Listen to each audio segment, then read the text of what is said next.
Damos la bienvenida en ese sentido a nuestro primer invitado, al doctor Domingo García Belaúnde, quien ha sido propuesto como abogado del Congreso en medio de esta demanda competencial. Buenos días. Buenos días, señorita, a sus órdenes. Muchas gracias por tomar la entrevista. ¿Ya esta determinación se ha tomado? ¿Ya se ha hecho la orden de servicio? Por favor, coméntenos a este momento cómo está la contratación de usted y los otros dos abogados. Bueno, nos contactaron a nosotros, por lo menos a mí, el día viernes y sábado, conjuntamente con el doctor Aníbal Quiroga y con el doctor Enrique García, que son dos colegas muy apreciados y muy distinguidos, para hacer una defensa en el proceso competencial, en el cual lo que se quiere en buen romance es decir de que el Congreso no tiene la competencia para hacer lo que puede hacer. Estamos en esas, todavía no se ha formalizado nada, porque usted sabe que lamentablemente el Estado es muy lento y muy burocrático, pero yo ya estoy viendo los antecedentes que acaban de llegarme a mis manos, ¿no? ¿Ha tenido oportunidad de revisar también ya la demanda competencial? No, todavía no, porque es muy larga, pero sí, 15 páginas. Sí, además hay muchas cosas que se han dicho, ¿no? Yo en realidad no creo en que una demanda competencial técnicamente deba prosperar por una sencilla razón. La demanda competencial, de acuerdo a lo que dice el Código Procesal Constitucional, que a su vez lo ha tomado de la experiencia europea, es cuando dos entes públicos tienen duda sobre cuál es su competencia y alguien lo tiene que resolver. Correcto. Por ejemplo, ¿qué digo yo? La municipalidad de Lima tiene un conflicto con la municipalidad, pues no sé, de Huarochirí o qué sé yo, de Ica, para ver quién da los permisos para las líneas de buses. Ese es un típico conflicto de competencia, o como lo hubo hace muchos años, entre la OMPE y el Jurado Nacional de Elecciones, eso fue hace más de 20 años, para ver quién hacía tales cosas. Pero aquí la competencia está únicamente en manos del Congreso, no hay otro. Lo que quiere el Ejecutivo es decir que ellos no pueden hacerlo. ¿Pero por qué? Podemos ir al inicio, en todo caso, de la necesidad de que se interponga una demanda competencial.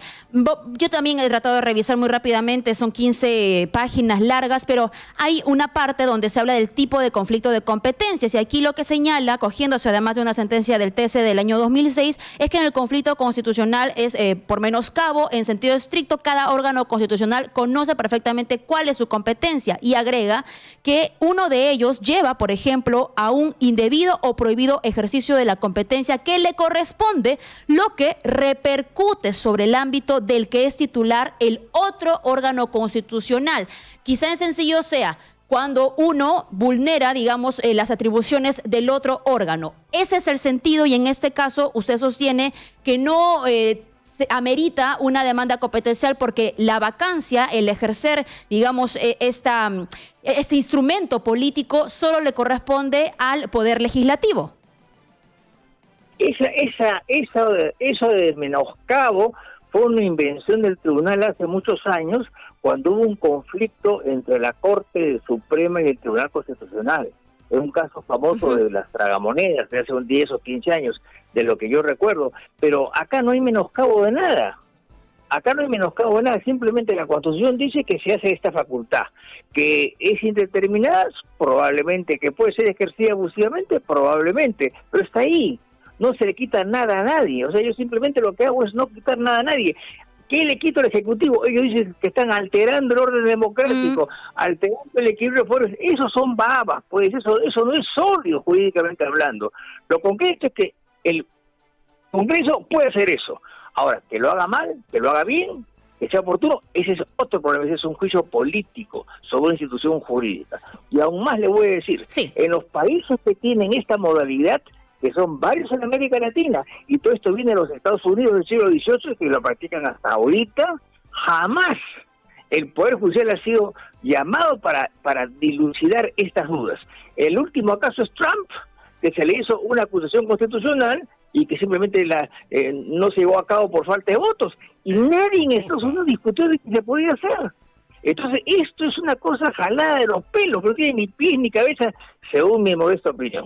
A ver, lo que señalan aquí también en la demanda es que lo que se está afectando es la competencia del presidente para dirigir la política general del gobierno, e incluso, además, como consecuencia de ello, la competencia de los ministros para ejecutar estas políticas en el periodo de los 5 años que estipula la Constitución. le comento esto, que es parte del argumento para que usted nos pueda dar su punto de vista, si amerita en ese sentido, ¿no? Esa sería, digamos, el derecho, la atribución que se estaría afectando y por ello también se sustenta la demanda competencial. Pero mire, la cosa es muy clara, Si se muere el presidente, cosa que yo no lo quiero, evidentemente también se está afectando sus derechos, ¿o no?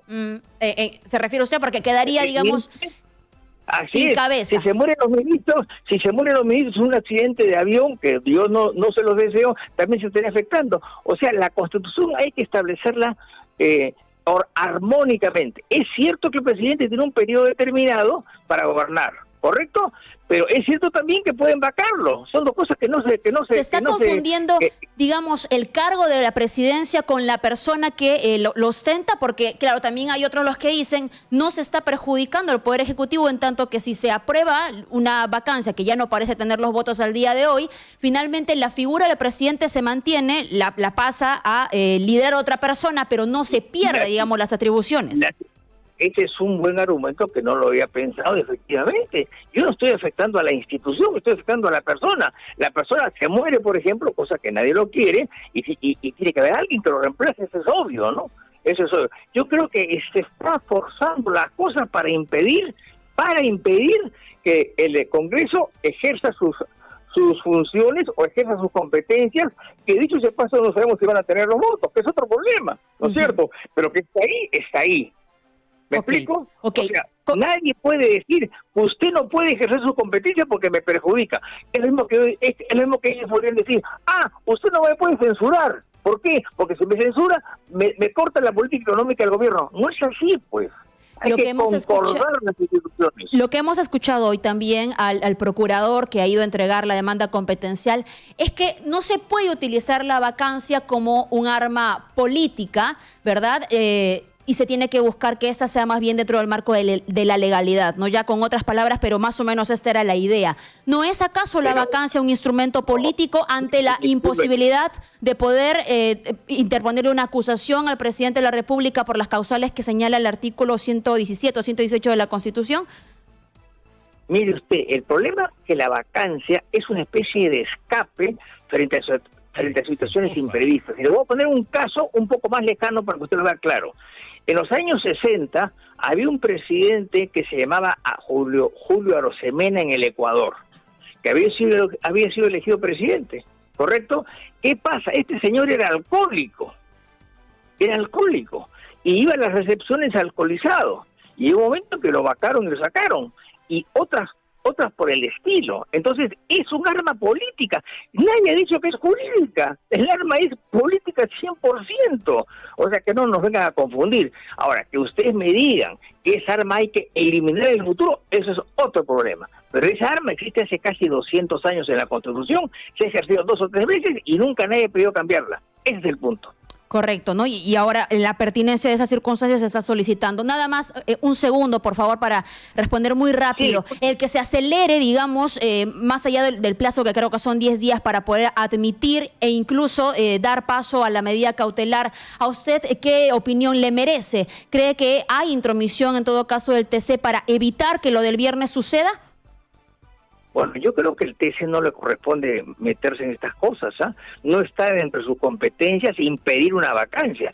Eso, en mi opinión, sería alucinante, ¿no? El TC debería rechazar, en primer lugar, no conceder ninguna medida cautelar. Lo segundo es tramitar la demanda y en su momento declararla infundada, así de simple.